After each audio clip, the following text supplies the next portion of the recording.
ठाणम आगम में कहा गया है,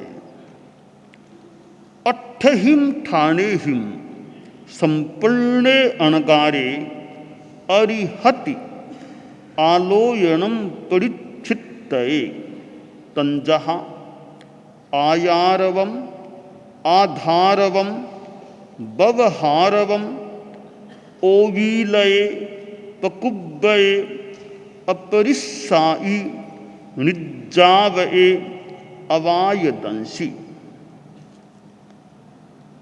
बीमार आदमी होता है तो डॉक्टर भी दुनिया में मिलते हैं, वैद्य मिलते हैं, हॉस्पिटल भी मिलते हैं, परिचर्या करने वाले लोग भी मिलते हैं। तो बीमार को चिकित्सा के लिए डॉक्टर चाहिए और भी साथ में परिचारक, हॉस्पिटल की भी सुविधा अपेक्षित हो सकती है।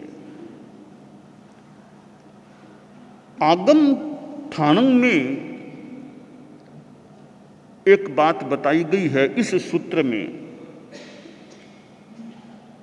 कि किसी साधु से गलती हो गई है, दोष सेवन हो गया है, यानी एक तरह से वो बीमार हो गया, साधु संयम की दृष्टि से कुछ बीमार हो गया है। अब उसकी चिकित्सा प्रायश्चित के द्वारा, आलोचन के द्वारा की जा सकती है। तो वो चिकित्सा कौन करे? एक तरह से डॉक्टर की भूमिका अदा करनी है। उस दोषी साधु को बीमार मान लें, पेशेंट रुग्ण मान लें, तो प्रायश्चित आलोचन कर देने वाले तो डॉक्टर की भूमिका पर आ जाते हैं। तो वे डॉक्टर का रोल कौन साधु अदा कर सकता है, प्रायश्चित कौन दे सकता है?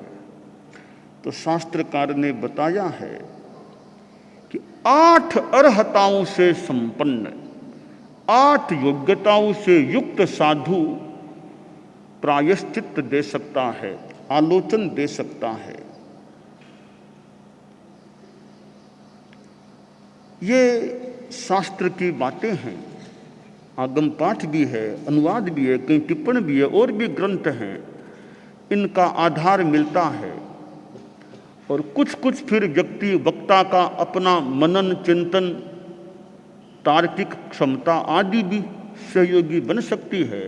फिर भी शास्त्र की बातें हैं तो कहीं कोई बोलने में, बताने में कोई कहीं गलती हो सकती है, तो पहले से ही माफ़ी मांग लेते हैं हम तो आगमकारों से या पवित्र आत्माओं से भी। कहीं कोई बोलने में, बताने की आगम की बातें हैं तो हम तो पहले एक बाद में एक, वर्तमान में मिच्छामि दुक्कड़ं हमारा तो माना ही जाए, कहीं कोई गलती हो जाए तो। ये बातें शास्त्र की है कि 8 योग्यताएं होनी चाहिए प्रायश्चित देने वाले में। पहली क्या है कि वह आचारवान होना, खुद आचारवान होना चाहिए। तो खुद ठीक हो, फिर वो डॉक्टर खुद ही मरीज है तो वो कितना क्या इलाज कर पाएगा? वो तो मैं खुद भी पेशेंट हूँ तो भी तो डॉक्टर थोड़ा ठीक हो, इलाज कर सके, इतना स्वस्थ हो तो काम, तो वो प्रायश्चित देने वाला खुद आचारवान चाहिए, जिसकी थोड़ी छाप हो, थोड़ी लगी हुई, अच्छा साधु है, अच्छा व्यक्ति मुझे संभाल रहा है। तो आचारवान हो, ज्ञानाचार, दर्शनाचार, चारित्राचार, तप आचार, वीर्य आचार, ये 5 ठीक उसमें होने चाहिए।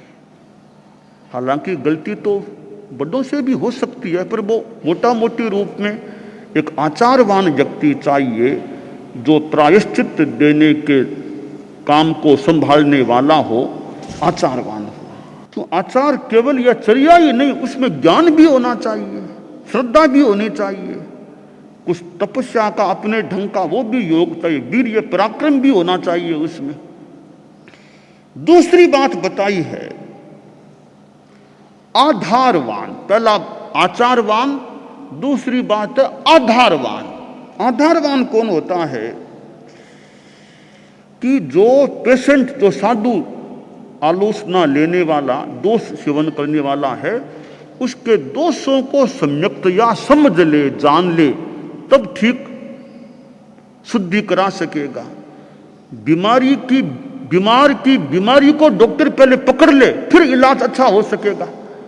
तो प्रायश्चित प्रदाता पहले उस दोष सेवी साधु के दोषों को सम्यक्त या समझ ले, क्या क्या अतिचार दोष लगे हैं, उनको समझने के बाद वो प्रायश्चित का चिंतन कर सकेगा।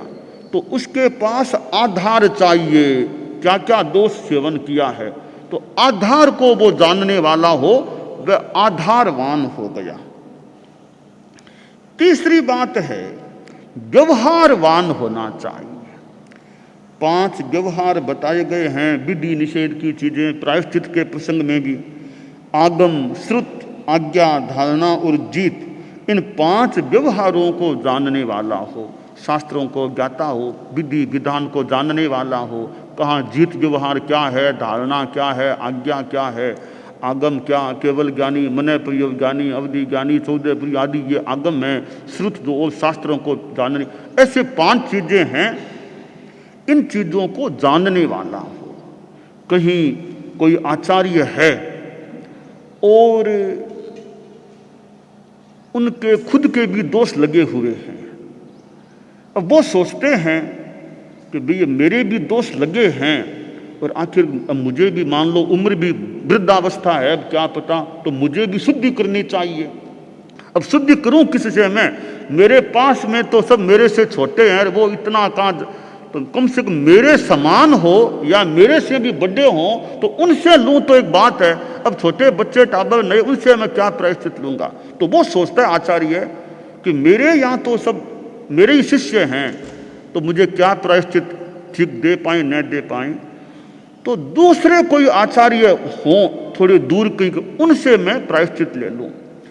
प्रायश्चित लूं कैसे, मैं खुद वृद्धावस्था में हूं या अक्षम हूं शरीर से, जंघाबल अब क्षीण प्राय हो गया, मैं विहार करके उनके पास जाकर के मेरी बात बताऊं, यह स्थिति नहीं है। वो जो आचार्य जी है वो भी वृद्ध हैं, वो भी मेरे पास आ नहीं पाएंगे, हम दोनों ही ऐसे लाचार हैं। तो वो आचार्य क्या करते हैं, अपने एक शिष्य को कोई पद्यों में अपनी बात गुंफित करके कि तुम जाओ, ये मेरी बात है, उन आचार्य जी को बताओ। अब वो शिष्य उन आचार्य जी के पास जाकर ये बातें मेरे गुरु ने बताई है, या ये श्लोक जो भी बातें हैं आप देख लो। तो वो आचार्य जी उनको देखते हैं, उनको देख करके वो फिर अपने शिष्य को या उसी जो आया उसी शिष्य के साथ अपनी ओर से अपनी बात उनके पास भेजते हैं। यूं वे इधर वाले आचार्य अपनी आलोचना प्रायश्चित स्वीकार कर लेते हैं।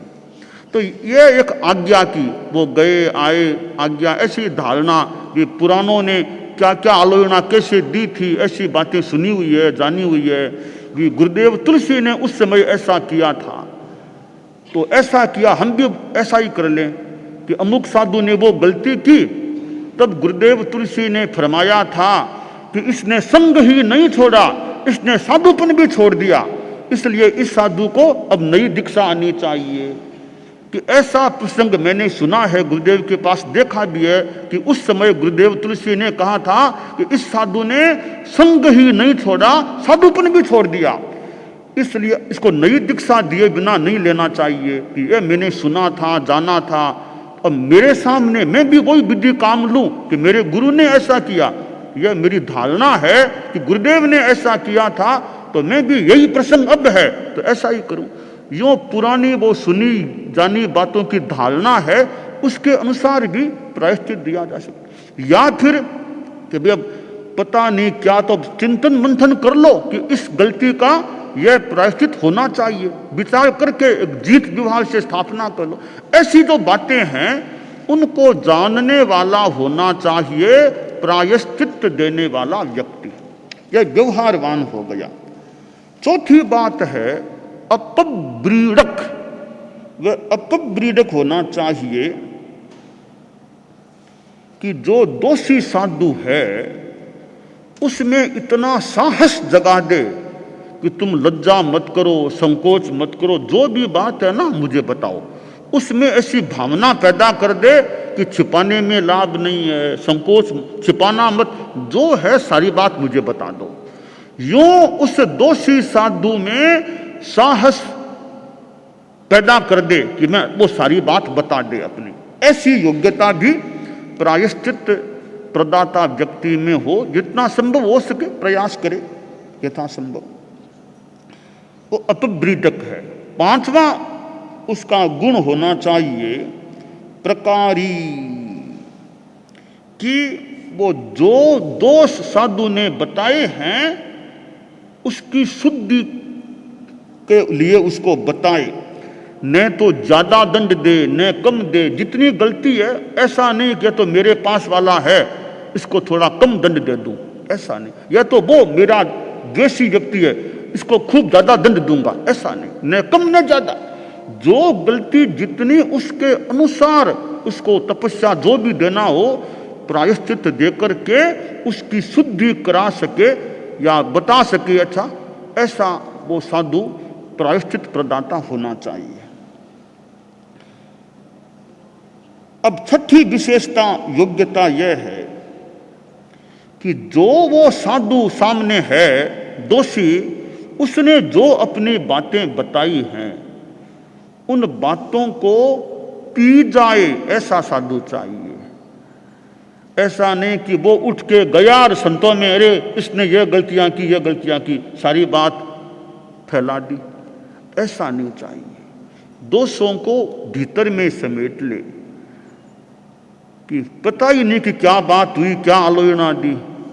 आचार्य थे, एक कोई अन्य संप्रदाय का साधु आ गया और बातचीत की, थोड़ी देर बातचीत की, फिर वह साधु लौट गया।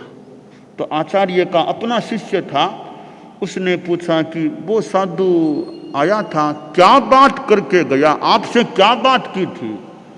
तो आचार्य बोले कि कोई प्रायश्चित लेना था, उस विषय की बात वो करके गया है। तो वो शिष्य साधु बोला कि किस बात का उसने प्रायश्चित मांगा आपसे, यानी क्या दोष सेवन किया था? आचार्य बोले यह बताना नहीं कल्पता, यह नहीं बताना चाहता कि क्या गलती की, बस प्रायश्चित की बात थी, यह बता दी मैंने। क्या दोष उसने किया था, हालांकि वो अन्य संप्रदाय का है, फिर भी उसने विश्वास करके अपनी बात बताई होगी ना। क्या दोष या किस बात का प्रायश्चित लिया है, यह नहीं बताना, यह नहीं कल्पता मुझे बताना। तो यहां शास्त्र ने में कहा है कि अपरिश्रावी, दोषी के दोषों को बिखेरने वाला नहीं, गिराने वाला, फैलाने वाला नहीं, गंभीरता से भीतर में ले ले, फैलाए नहीं, ऐसा वो प्रायश्चित प्रदाता व्यक्ति होना चाहिए। सातवीं विशेषता है निर्यापक, बड़े प्रायश्चित को भी निभा सके ऐसा सहयोग देने वाला, कि इसने गलती तो बड़ी की है, बड़ी गलती का प्रायश्चित भी बड़ा देना है। अब बड़ा प्रायश्चित मैं दूं और वो उसको निभा सके, ऐसा इसको सहयोग दूं, इसका मनोबल जगा दूं भी ठीक है, अब गलती हुई है तो इसका यह प्रायश्चित लोगे तब शुद्धि की संभावना है, नहीं पालोगे, दंड नहीं भुगतोगे तो शुद्धि कैसे होगी? ऐसे उसको समझा बुझा करके सहयोग दे करके वो दोषी साधु प्रायश्चित का वो अनुपालन कर सके, निभा सके, ऐसे उसको तैयार करने का प्रयास करना। आठवां और अंतिम योग्यता की बात है, आठवीं बात है अपायदर्शी। प्रायश्चित भंग से तथा सम्यक आलोचना न करने से उत्पन्न दोषों को बताने वाला। अब लगे कि यह साधु जिसने दोष सेवन किया है, अब मैं प्रायश्चित बता दूंगा, यह पूरा उसका पालन करेगा यानी इसका पता नहीं है, थोड़ा ऐसा ही साधु है थोड़ा, तो उसको थोड़ा प्रतिबोध दे कि देखो तुमने अपने दोष मेरे सामने रखे हैं, अपनी बीमारी बताई है। अब मैं जो इलाज, जो दवा यानी जो प्रायश्चित बताऊं, उसको बीच में तोड़ना नहीं है, तुम थोड़ा सा किया छोड़ दो, ऐसा नहीं। देखो, प्रायश्चित का भंग करने से और आलोचना न करने से कितना नुकसान हो सकता है। जो हमने पहले थानंग में आया था ना कि वो देवता बन के भी ऐसा होता है, नीचे स्तर का या उसका अपमान, इज्जत वहां नहीं होती। ऐसी स्थितियां हैं कि प्रायश्चित अगर तुम ठीक नहीं करोगे और करने के बाद मैं जो तुमको तप आदि बताऊं उसका पालन ठीक नहीं करोगे तो क्या नुकसान हो सकता है, वो जानकारी उसको देकर के उसको एकदम प्रायश्चित का मानो अनुपालन करने के लिए उसकी भावना को, मानसिकता को तैयार कर दे। तो प्रायश्चित एक तो सामान्य से होते हैं कि 2 बार पंचमी गया, ठीक है 25 होगी, ये रोजमर्रे का सामान्य, कोई खास बात नहीं। जहाँ की विशेष गलती, उसके लिए ये बातें खास काम की है। रोजमर्रे में खास बात नहीं, ठीक है 25 ले लो, वो ले लो, सो हो गया सामान्य। अब जहाँ विशेष गलतियों की बात हो तो वहां यह पाठ बड़ा मतलब मानो उपयोगी है कि प्रायश्चित देने वाला किस प्रकार का व्यक्ति हो। इसीलिए कई प्रायश्चित तो हमारे यहाँ आचार्य के पास लिए जाते हैं। न्यारा में मान लो अग्रणी है तो सामान्य तो दे दिए, सामान्य बातों के दे दिए। अब जहाँ छेद प्रायश्चित जैसा कुछ आ सकने वाला हो वो गुरु के पास लेना चाहिए, अपने आप नहीं, अगवानी से भी नहीं। छेद प्रायश्चित है या कोई और बड़ा ऐसा प्रायश्चित है तो वो सामान्यतया आचार्य से लेना चाहिए। कोई नई दीक्षा जैसा तो वो तो और ज्यादा है, तो आचार्य से लेना चाहिए। तो बाकी सामान्य स्तर के तो अग्रणी भी दे सकते हैं। पर बड़ी जहां बात हो कि क्या पता छेद आएगा या नहीं आएगा, यह भी क्या निर्णय होगा। छेद आएगा भी तो किस तरह का आएगा, षाण्मासिक आएगा, चातुर्मासिक आएगा, मासिक आएगा। तो ये बड़ी जो गलतियां हो, बड़े दोषों की प्रतिसेवना हो, तो वो इलाज या वो प्रायश्चित ग्रहण तो सामान्यतया आचार्य के पास या फिर आचार्य के द्वारा कोई नियुक्त हो, जो भी मुनि आदि, उनके पास लेना चाहिए। सामान्य रूप में अग्रणी से भी वो नहीं लेना चाहिए। इसी प्रकार हमारी मर्यादावली में व्यवस्थाएं दी हुई है, पर कई विशेष जो हैं वो आचार्य के पास लेने की बात होती है। तो ये ठाणंग आगम का जो ये पाठ है, हमारे संत लोग बैठे हैं, अगवानी भी कई हैं, तो उनके लिए भी एक बहुत मान लो, हम सभी के लिए मान लो एक आगमकार का दिशा निर्देश है। अग्रणी साध्वियाँ वो रैंक भी कि प्रायश्चित देने वाले में वो क्या क्या योग्यताएं होनी चाहिए। खास कर जो बड़े दोषों का जो प्रायश्चित बताने वाले, उनमें तो और ज्यादा कितनी होनी चाहिए, वो एक बहुत पथ दर्शन इसमें दिया गया है कि धर्म शासन में, आध्यात्मिक संगठनों में भी यह जो प्रायश्चित की विदा है तो उसको देने वाले भी अच्छे व्यक्ति, अच्छे साधु कह दें, आचार्य कह दें, बड़े योग्य होने चाहिए। यानी उनमें थोड़ी बात को पचाने की भी क्षमता हो, सामने वाले के मन को भी, मानसिकता को तैयार भी करने का प्रयास कर सके, तो ताकि उसकी शुद्धि ठीक हो सके। आचार्य के पास एक मुनि आया तो आचार्य ने कहा भी ये तुम्हारे बारे में कुछ शिकायतें, कुछ बातें आई है, ये बातें सही हैं क्या? तो वो मुनि जी थोड़े यहाँ बात को हेरा फेरी कर दें, ऐसे गोल मोल कर करा के ऐसा कुछ करना शुरू किया। आचार्य के पास काफी पुष्ट बातें आई हुई थी, बात आई हुई थी। आचार्य बोले देखो, गुरु के सामने होशियारी नहीं छांटनी चाहिए, गुरु के सामने होशियारी नहीं छांटनी है। वैसी बात बता दो क्या क्या गलती की है, तो शुद्धि हो पाएगी।